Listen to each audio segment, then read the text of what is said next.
Good news good news good news.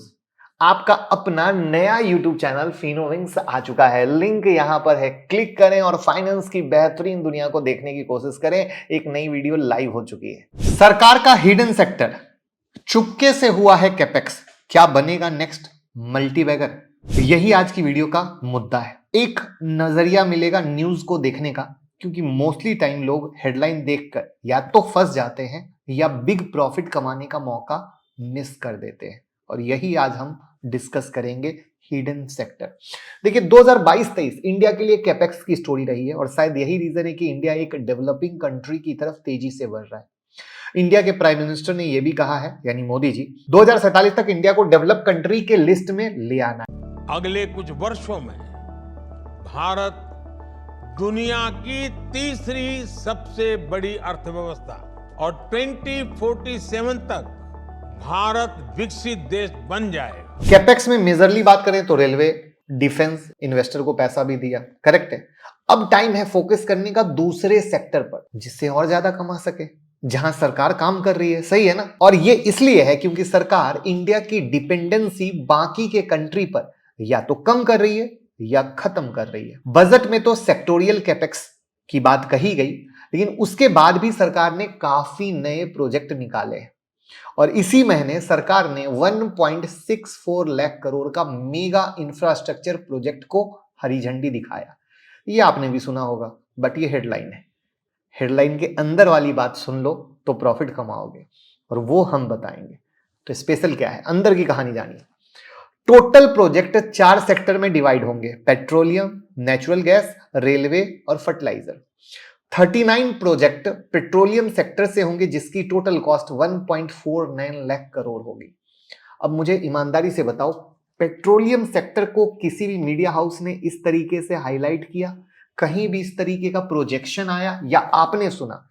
Comment में जरूर बताइएगा, क्योंकि यही इंपॉर्टेंट है जो मैं लर्निंग देना चाहता हूं, जहां पर रिटेल भाई मिस करते हैं और बड़े इन्वेस्टर पैसा कमाते हैं। क्योंकि रेलवे में भी या डिफेंस में भी बिग इन्वेस्टर पहले से बैठे थे, आप लोग बहुत बाद में एंट्री किए। आपके स्क्रीन पर हमारा टेलीग्राम चैनल दिख रहा है, जहां पर चार्ट स्टडी पे टाटा केमिकल, पीडीलाइट और टाटा कंज्यूमर जैसे शेयर हमने एज अ केस स्टडी बताए थे, और तीनों स्टॉक सुपर ब्लास्ट हुए हैं। तो आखिर ये जो ब्लास्ट हुए हैं, क्यों ब्लास्ट हुए हैं? यही है एक स्टॉक सिलेक्शन की पावर, जो हम अपने 10 मार्च की क्लास में आपको सिखाएंगे। कल भी हमने एज अ चार्ट स्टडी के तौर पर, केस स्टडी के तौर पर कैनरा बैंक आपके साथ लर्निंग की थी। वहां पर आप लोग जो स्टॉक सेलेक्ट करते हो वो डेड स्टॉक होते हैं, साइडवेज। लेकिन जब आप trending stock, news plus chart का तड़का कॉम्बो पकड़ते हो, तो मक्खन वाला स्टॉक सिलेक्शन होता है। और मेरे काम का प्रूफ दिखाने के लिए ऐसी चीजें हम रेगुलर टाइम पर आपको केस स्टडी देते हैं, जिससे कि आप समझ सकें कि सच में स्टॉक सिलेक्शन क्या है। और वही चीज हम 10 मार्च की क्लास में भी सिखाने वाले हैं, जिससे आप इंट्राडे स्विंग या पोजिशनल कर सकते हो खुद से सीखकर। और फिर दिल करे कैश में करिए, फ्यूचर में करिए या ऑप्शन में करिए। क्लास हिंदी में होती है, मोबाइल से भी ले सकते हो। और उससे भी मजे की बात, अगर आप टाटा केम या पीडीलाइट की तरफ नजर डालोगे तो स्टॉक तो बहुत ब्लास्ट हुए। सोचो कि किसी के टिप्स पे आपने खरीद भी लिया, तो वो तो आप 5 रुपए 10 रुपए बढ़ोगे, प्रॉफिट बुक करके निकल जाओगे। तो आखिर इतना मोटा तक कैसे होल्ड करोगे?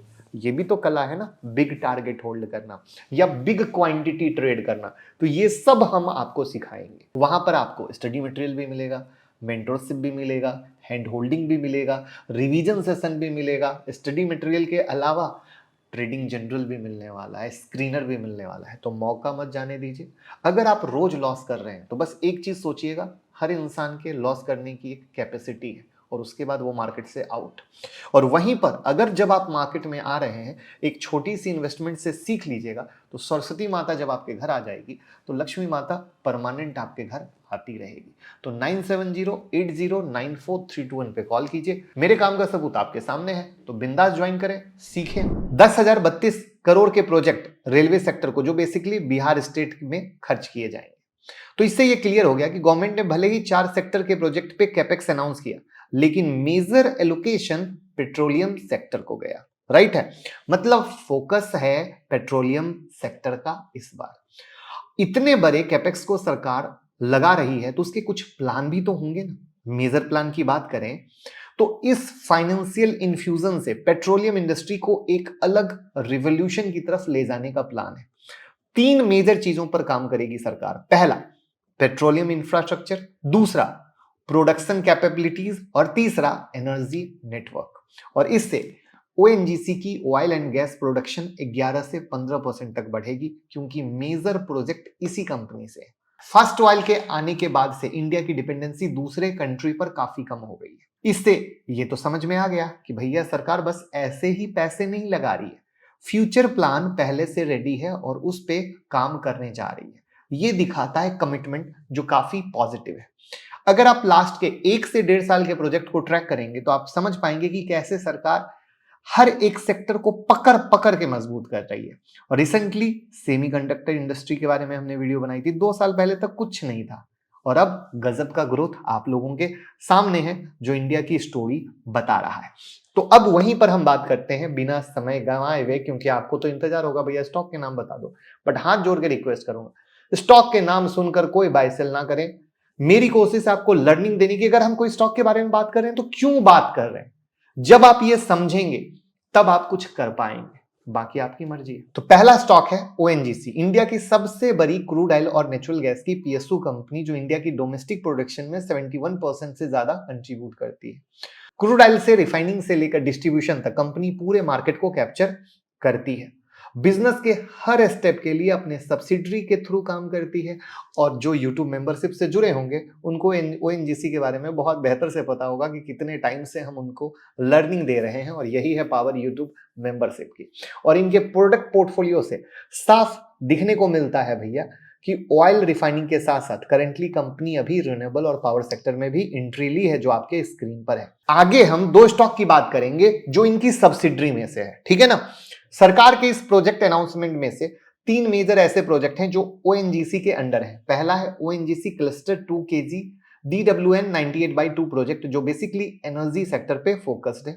तो ये क्या होगा, कहीं ना कहीं कंपनी को मजबूत करेगा। दूसरा प्रोजेक्ट है Mumbai high north redevelopment phase 4, जिसमें टोटल 3,977 करोड़ रुपए लगाए गए हैं। इसमें टोटल 43 ऑयल वेल है। तीसरा प्रोजेक्ट कंपनी के एक सब्सिडरी के अंदर होगा, जिसको मैं आगे बताऊंगा। इसके बाद दूसरा स्टॉक है एमआरपीएल, कंपनी ओएनजीसी की एक सब्सिडरी है। मेन बिजनेस सेगमेंट की बात करें तो crude oil refining, petrochemical segment, aviation fuel distribution और पेट्रोलियम प्रोडक्ट को रिटेल और ट्रांसपोर्ट टर्मिनल को डिस्ट्रीब्यूट करती है। ओएनजीसी की Krishna Godavari deep water project से कंपनी ने पहली बार क्रूड ऑयल निकाला है, जिसको फर्स्ट ऑयल का नाम दिया गया है, जो मैंने पहले वीडियो के शुरू में बोला था। तब आपके दिमाग में आया होगा कि ये फर्स्ट ऑयल क्या बोल रहे हैं, राइट। ये crude oil totally MRPL handle करेगी अपने कर्नाटका के प्लांट से। इससे ओएनजीसी का ऑयल एंड गैस प्रोडक्शन 11 से 15% तक बढ़ा है। अब यहां पर तीसरी कंपनी है HPCL, हिंदुस्तान पेट्रोलियम, भी क्रूड ऑयल के रिफाइनिंग और पेट्रोलियम प्रोडक्ट के मार्केटिंग का काम करती है। कुछ मेजर माइलस्टोन की बात करें तो कंपनी के सेकेंड लार्जेस्ट भैया रिटेल नेटवर्क होल्डर है और एलपीजी मार्केटर है ये कंपनी। अपने प्रोडक्ट पोर्टफोलियो को काफी डाइवर्सिफाइड रखा हुआ है। रिफाइनिंग के साथ साथ पाइपलाइन, रिन्यूएबल्स, नेचुरल गैस के सेगमेंट में भी कंपनी डील कर रही है, जो आपके स्क्रीन पर दिख भी रहा है। कंपनी ने हाल में ही विशाख रिफाइनरी, जो कि विशाखापट्टनम में है, उसके मॉडर्नाइजेशन का काम लिया है। प्रोजेक्ट का काम विशाख रिफाइनरी मॉडर्नाइजेशन प्रोजेक्ट यानी VRMP है। प्रोजेक्ट का टोटल कॉस्ट 26,264 करोड़ है। तो इससे HPCL को ओवरऑल बिजनेस क्या होगा, बूस्ट होगा। यहां पर अगर हम अगली कंपनी की तरफ बात करते हैं तो IOCL है, कंपनी महारत्न कैटेगरी में आती है। PSU हो गई महारत्न आते ही। Major business total hydrocarbon value chain का है, जिसमें pipeline transportation, marketing of petroleum product और नेचुरल गैस जैसे सेगमेंट आते हैं। बाकी पेट्रोलियम कंपनी के कंपैरिजन में IOC मार्केट लीडर है, भूलिएगा मत। गवर्नमेंट के इस टोटल प्रोजेक्ट में से 2 प्रोजेक्ट IOC के अंदर है, ये भी एक इंपॉर्टेंट बात है। और 32% ऑफ टोटल पेट्रोलियम इंडस्ट्री को कैप्चर करने वाला ये इकलौता IOC है, ये है मास्टर स्ट्रोक। अब अगर गवर्नमेंट के 2 प्रोजेक्ट की तरफ नजर डालते हैं तो वो है बरौनी, जो बिहार में है, उस रिफाइनरी एक्सपेंशन प्रोजेक्ट है। बिहार में इस रिफाइनरी को 6 MMTPA से 9 MMTPA तक एक्सपेंड करना है, जिसकी कॉस्ट होगी 11,412 करोड़ की। Expansion of Panipat Haryana refinery, 38,231 crore की इन्वेस्टमेंट से हरियाणा रिफाइनरी को 15 से 25 MMTPA तक एक्सपेंड होगा और ये एक्सपेंशन प्रोजेक्ट अगले साल यानी 2025 तक एंड होगा। अब यही होता है पॉइंट जहां पे सुन लीजिएगा ध्यान से। अब प्रोजेक्ट मिला है, काम होगा, धीरे धीरे होगा, दैट इज द पॉइंट जहां पर स्टॉक पर भी चीजें धीरे धीरे रिफ्लेक्ट होते हैं। ये उन लोगों को बोल रहा हूं जिनको लगता है अच्छा बस आज खरीदें और 25 दिन में पैसा डबल, समझ रहे हो? इसलिए मैं कहता हूं लर्निंग इंपॉर्टेंट है। इसके अलावा आईओसी के पास प्रोजेक्ट है जिसमें से एक CPCL CBR, एक न्यू रिफाइनरी और एक गुजरात रिफाइनरी एक्सपेंशन है। यानी एक्सपेंशन वर्ड अगर आप देखो तो काफी ज्यादा है। ये है वो 4 ऐसे पेट्रोलियम कंपनी जो आगे आने वाले टाइम में पेट्रोलियम सेक्टर के ग्रोथ को बूस्ट करेगी, क्योंकि वो किस तरीके से काम कर रही है ये मैंने समझाने की कोशिश की। अब इसमें जैसे जैसे डेटा डिटेलिंग बाहर आती जाएगी, वो डेटा डिटेलिंग के आधार पे कंपनी के अर्निंग में जब चीजें बेहतर दिखती हैं तो कंपनी ग्रो करती है और एज एन इन्वेस्टर आपको एक बेहतरीन रिटर्न मिलता है। ये मेरी सिखाने की आपको कोशिश है। तो क्या ये हिडन सेक्टर के बारे में आपको पता था और कैसा लगा सीख कर कमेंट में जरूर बताइएगा और लोगों के साथ शेयर करके